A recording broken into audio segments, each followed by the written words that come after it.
Make sure all the settings are good.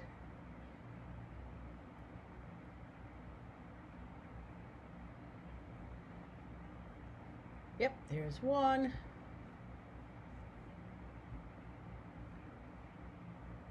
If you have any questions, just put them into the chat wherever you may be. This is being shared over 4 different pages. Positive educational training, spirited dog productions, holistic pet professionals, and of course, pet groomer town hall.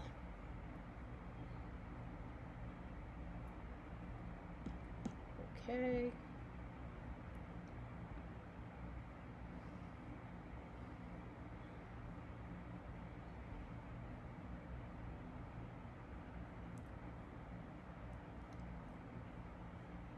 And there we are. Okie doke.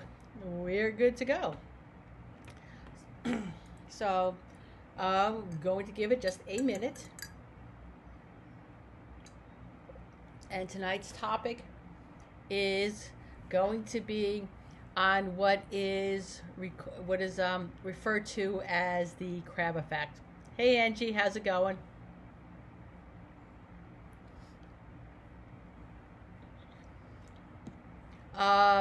So it's kind of this weird thing, and I'm sure it's got other better names for it, but I know it as it's called the crab effect. And what that is if you put a pot, literally a pot of boiling water, and you put a whole bunch of crabs in there, and if a crab tries to escape, the other crabs will actually pull that crab back into the pot of boiling water. Hey, Miranda. Oh, you like these? They are pretty cool. My daughter gave them to me for Mother's Day. I like really unusual, funny, not funny.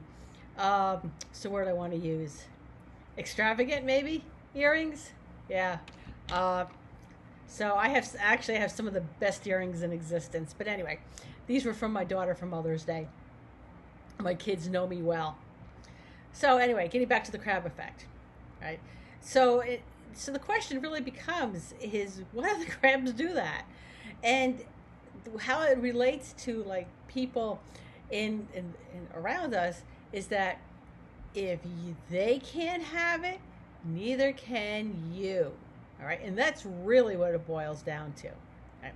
So they have done all sorts of like business studies and colleges and whatever all over the place, and to sort of like test this kind of phenomena. Thank you, Angie. Yeah, I really, like I said, I really like these things.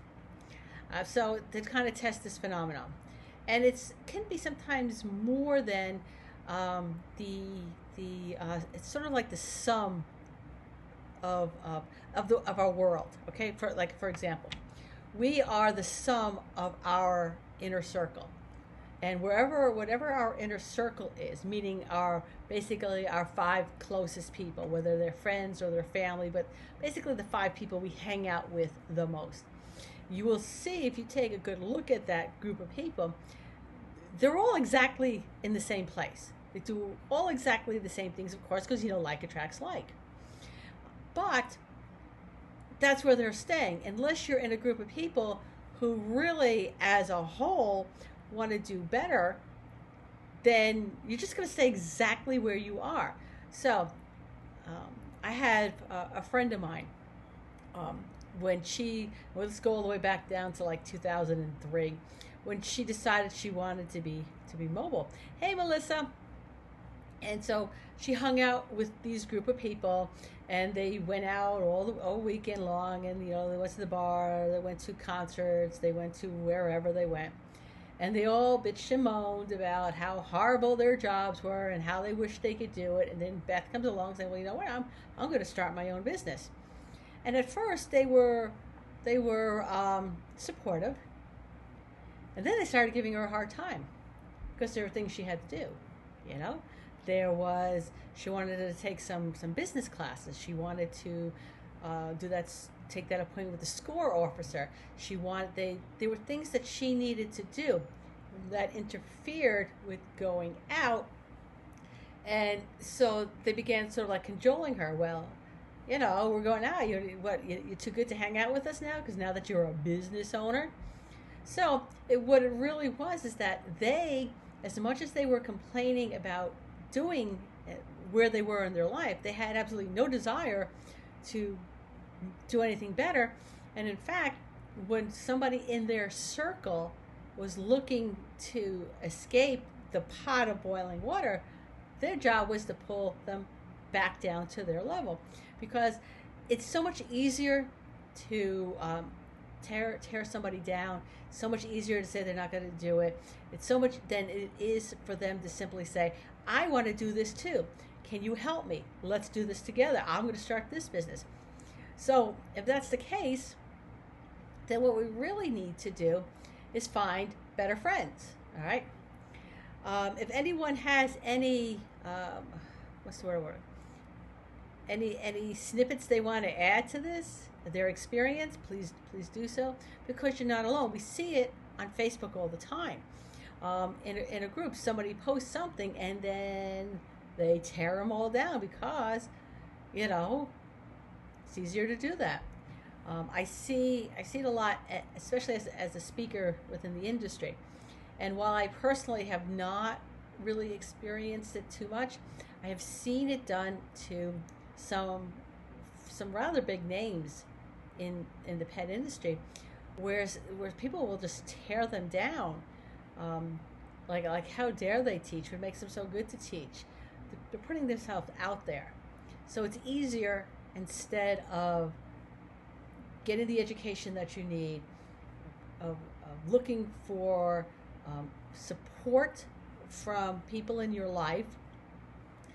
That is easier to tear somebody down and keep that person right where they are, rather than helping them to expand. And I hope that makes sense.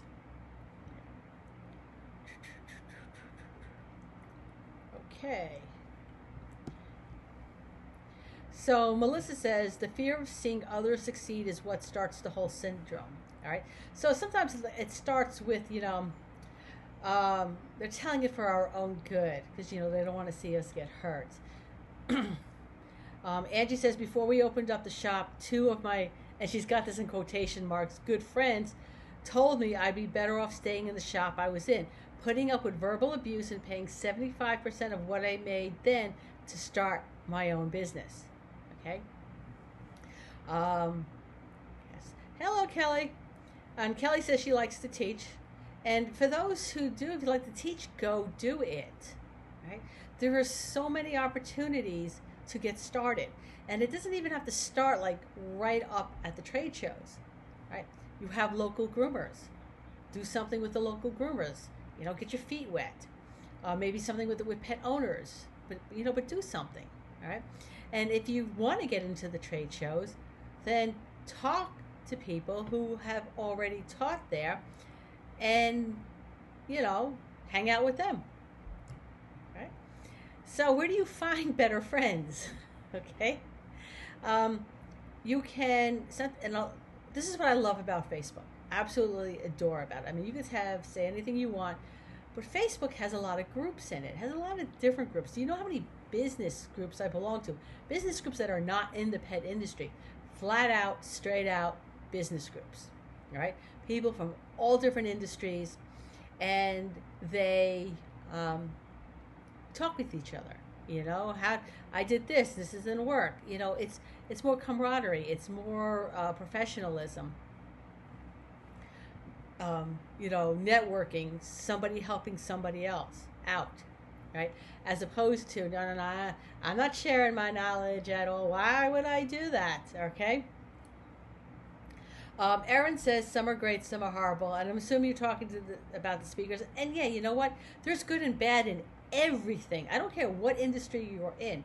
There are really good people and there are really bad people. Let me tell you about sitting at my doctor's office today for 1 hour. Okay? 1 hour. All right?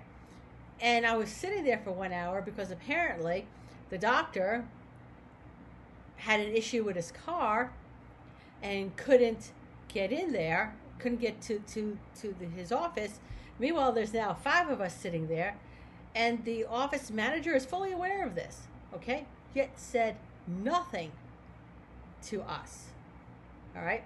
So I'm wasting my time sitting there because by the time he gets there, whatever. But that's the point being, is that there are really good people and there are really bad people, and there are some groups that are uplifting and really want to help, and other groups where it seems the main focus is just to tear down other people to make them feel better. All right. However, and usually that kind of sometimes happens if it's one of the larger groups, the admins simply are overwhelmed with how many people are in there, and actually trying to keep track of everything that's posted is like near impossible. So if somebody is, I say report the post to the admins, you know, tag an admin, and if there's something going on, let them know, because sometimes they simply don't know. And I go the same thing with my groups too. If someone is doing shenanigans in my group, I want to know about it, right? Tag me in it, and I will deal with it, all right? So Miranda says, the reality of human nature. Yes, it is. There are people who are there to help you out, and people who are there not to help you out, okay? My favorite one, though, is the whole, I don't want to see you get hurt. I don't want to see you fail, okay? And I'm like, don't worry about that. I've got that, okay? Yeah, and Angie said, that's not cool. They should have. We sat there. It was already going on an hour. There was one person in front of me, and then 3 people came in after me. How long are those people going to wait? So I had words with the office manager, and then I left. What can I say? I was not mean, though. I was absolutely not mean. So I'm going to just... Hold on a second. I'm just going to make sure there's no comments anyplace else. And then I'm going to go into, we've had some really awesome tips and stuff for this week. So I want to make sure I spend a little time doing that. So just bear with me. In the meantime, if you got a question or something like that, oh, I hate these headsets. Hey, Wenda. Wenda's over in Holistic Pet Professionals watching this too. So thank you for watching. Any questions, again, just pop them in here. Hold on a second. Okay. Hey, Laura. Angie says she almost poked someone in the eye when they told me that I'm worried it'll be a failure. You should stick with what you know. And I'm the biggest pacifist. Yeah, you know what? I'm so easygoing. And I'm like, you could say whatever you want to me. And it's going to go right over my head. Mostly because I'm not paying attention. I'm really sorry. So if you don't have anything nice to say, I'm not paying attention. Melissa says, Melissa had a couple comments. Hold on a second. And, God, sometimes I hate this. It only lets me see a couple of comments. And not there either. Okay, Melissa says we need to access our powers of discernment, know what's for you and what isn't. There's a huge difference between constructive criticism and being mean. Oh, that's huge. There's a world of difference between constructive criticism and being just plain mean. If you have something to say, if you think that maybe I don't know something, that I don't know how to do something, and you have a means for me to either understand it or to direct me someplace where I can learn how to do it, yes, please do so. If you watch any of these live streams and you think they suck, okay, that's your prerogative. However, if you have something that to say that you think they would be better, then tell me, all right? But to say that they suck just for the sake of they suck, that doesn't tell me anything, okay? You're just being mean. Laura likes my earrings too. All right? That's my daughter gave that to me for Mother's Day. Okay, yeah. Melissa said that we need to start getting out of our heads and listen to our soul speaking to us. Step out in faith, and we have more talent and skills than we acknowledge. That, yeah, and Laura says that was really deep. Yeah, that is actually really deep. Kelly wants to know what was my greatest accomplishment while being a groomer. Okay, my greatest accomplishment when I was being a groomer is when I realized that it was important for me to listen and work with the pets instead of just trying to get a groom done. And we'll go back to Pepe, the evil Chihuahua, okay? And he was really the first eye opener for me, that I put some of my my talk, all right, my talk on the soapbox to actual use, and found that yes, Pepe, who had been banned from I don't know how many shops, turned out to be a really, really good dog for me. And it was because I worked with him rather than forcing him to do something that he obviously did not want to do. So probably that realization has been my greatest accomplishment. But there's a couple other things too. I mean, when I've actually saved the life of a pet client, it's been really awesome. I had, and this happened to the same golden retriever, by the way. On one instant, I found when I was just doing my hello, Barkley, it's awesome to see you. Let me give you a hug and kiss, feel up before we start the groom. I had found on his leg, like in this area right here, some cysts, all right? And I know that the cysts in this area, if they're not dealt with immediately, the pet could lose a leg, could lose their life, because they spread very fast. So I found that and sent it over to the, told them to go over to the vet, and they had the cysts removed. They were absolutely the bad cysts. And Barkley was around for a couple more years after that. Then, same dog, I noticed he looked a little jaundiced, you know. The problem with pet owners is they don't necessarily see stuff because they see their pets every single day. So they don't notice changes that I saw Barkley every 4 weeks. So between the last time I saw him and the time that I noticed the gums looked a little yellow. Not too yellow, but a little yellow. Mom did not notice them at all because it was very slight, but to me, I hadn't seen him in a month.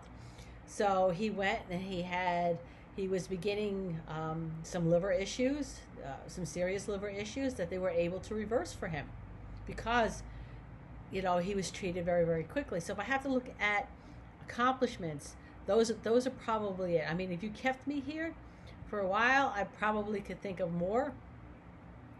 But where was I? Okay. Angie, yes, the moment when it clicks when you're not doing it to a pet, but with a pet.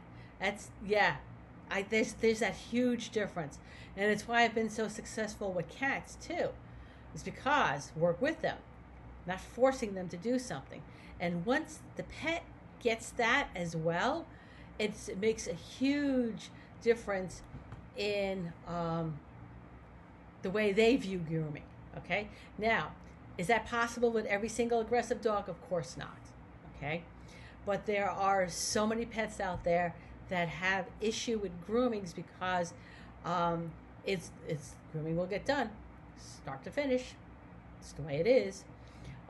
Instead of working with the pet owners and taking that time to build that relationships. When I retired, my clients knew I was, for like a year and a half, this was coming, all right? Any of them at any point could have jumped ship and I would have been fine with it, all right? They waited until they got their last groom with me, until doors were closed, no other groom. And that's because I built a relationship with them, that their pets came first. So I lost like nobody jumped shipped. So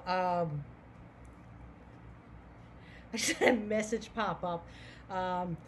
Thanks a lot, Michelle, for making me laugh. Okay? She'll know what that's talking about. So, okay. Anyway, it's getting back to some tips that were really, really good. Okay? Melissa says, look for her articles on these topics in Groomer to Groomer. She just got confirmation on them being published soon. That's good. That's awesome, Melissa. And it's really nice to see that Groomer to Groomer is putting in some more touchy-feely stuff for groomers in there, which I really like, by the way. So congratulations, and I'll look forward to reading that. So we've had some really great tips coming up. And, okay, I'm going to do 2 tips from Erin Martin. Okay? Yeah, Melissa says she didn't know when we became assembly line workers and not caring for the animal. You know what? I think that I remember that back from when I first started back in 1998, 1999. That was like working one after the other, and I never did that. All right, even though I had worked corporate, and that's kind of what they wanted. I set appointment times for my clients to come in. But anyway, so Erin's got a couple of really good tips. One of her first tip is the suggestion of doing monthly meetings. Now, and it doesn't matter if you have employees or not.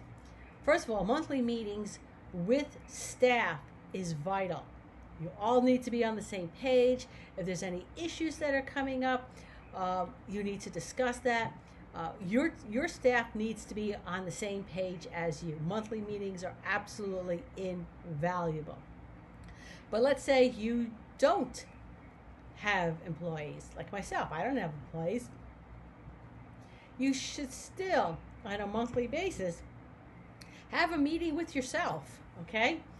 Go over what's working and what's not working. Is there a problem client that you need to maybe let go or to deal with or to figure out what to do, all right? It's still important to it on a monthly basis to sit down with your business and have a meeting with it, okay? So Erin, that was awesome. The second tip that also comes from Erin is that when she cleans out her shampoo bottles, so she cleans them out with vinegar and water, and she throws some rice in there. And then she shakes it up so that it sort of scrubs the inside of the bottle. I thought that was really, really awesome. So, and the next time I do my salon sanitation workshop, I'm going to put that in the workshop just so that you know. So the next time I do that. So thank you, Erin.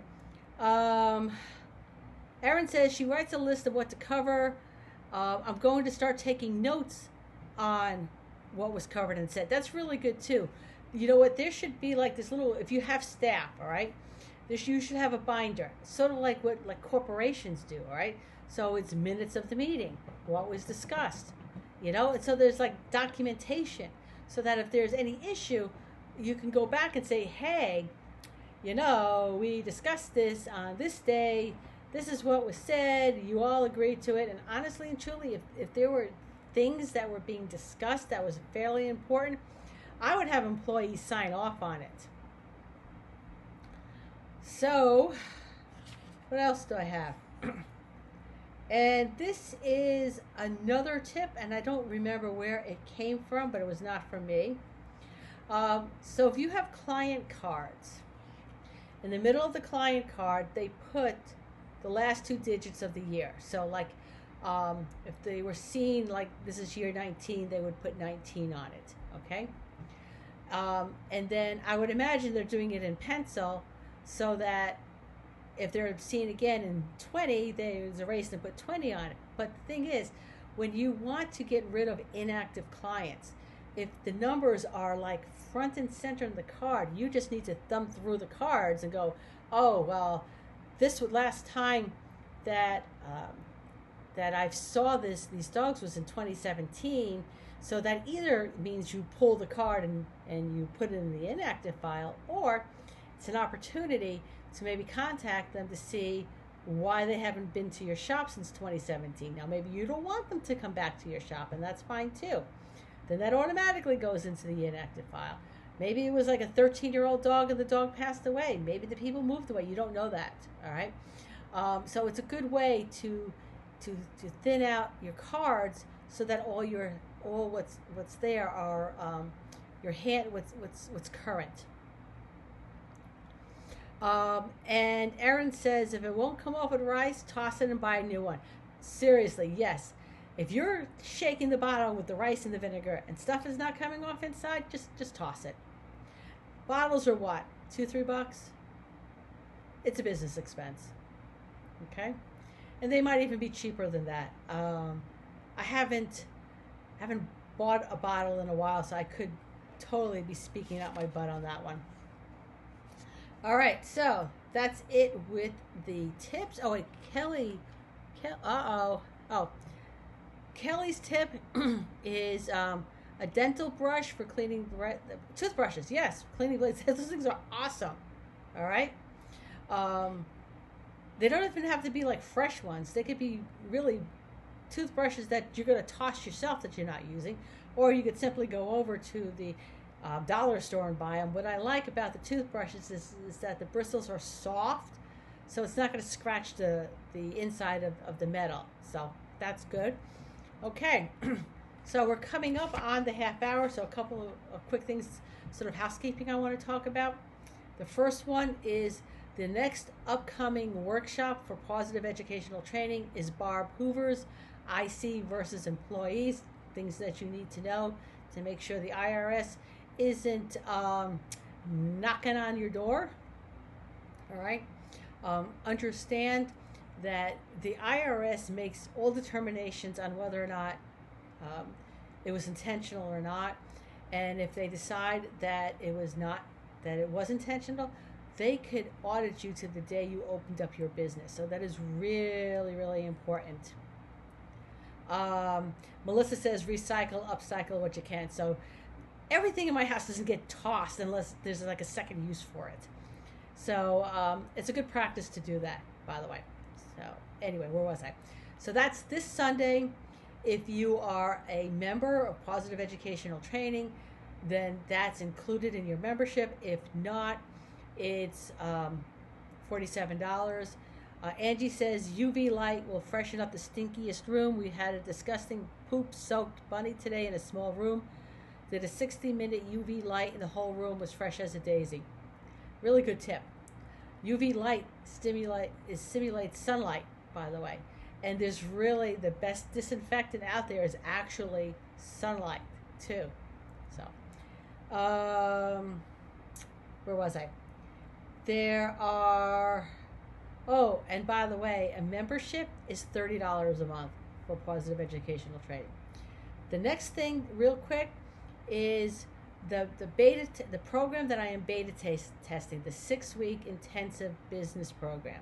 Okay, there are 4 spots left in that program. I am going to put some links in the group tomorrow because it's going to be opened up basically to the general public, but there are only 4 spots left. So if you are really interested in that, let me know tonight, because once I open it up, as soon as I hit 4, the 4 spots that I need, it's going to be closed down, and the next time I open it up will be next year, and it will be full price. Okay, and Angie says, and worth every penny too for that membership. Thank you very much. I appreciate that. Okay, so we are on 8:30. If anybody has any questions or anything, let me know. I'm just going to run through the different pages, make sure there's no comments or questions there before I call it a night tonight. And we'll see everybody next week. Same time. I'm not sure what the topic will be. I generally figure that out a day or two before.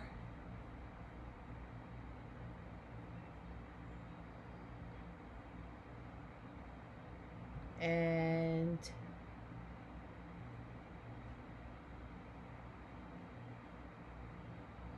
I believe we are good. So thank you. Oh, and also one more thing before everybody goes. Barb Hoover and Helen Joey Schaefer are also doing live streams in this group. They're alternating every Sunday, and they are doing awesome jobs. And Melissa is also doing a live stream every Wednesday morning in the Holistic Pet Grooming group too. So they're very informative. I appreciate the three of you. It is wonderful, wonderful live streams. And if you've missed them, just hit the videos and you can watch them. Helen did one on Sunday that was extraordinary. So again, thank you, ladies. I will see everybody next week. If there is something particular you would like me to discuss, you please just let me know, okay? So, good night, everybody. Oh, real quick, Melissa, her thing is, I believe it is, oh my God, I don't know, Melissa, what time are you doing it? But it's Wednesday morning, and I know it's early on the Pacific side. I believe, Erin, you're in Pacific. I believe it's 6 o'clock. 6 o'clock West Coast time. Yeah, very early. Thank you for that. It's 9 o'clock Eastern time. It's a much better time for me. All right. So good night, everybody. I will see everybody next week, and please tune into Melissa, Barb's, and Helen's live streams in this group as well.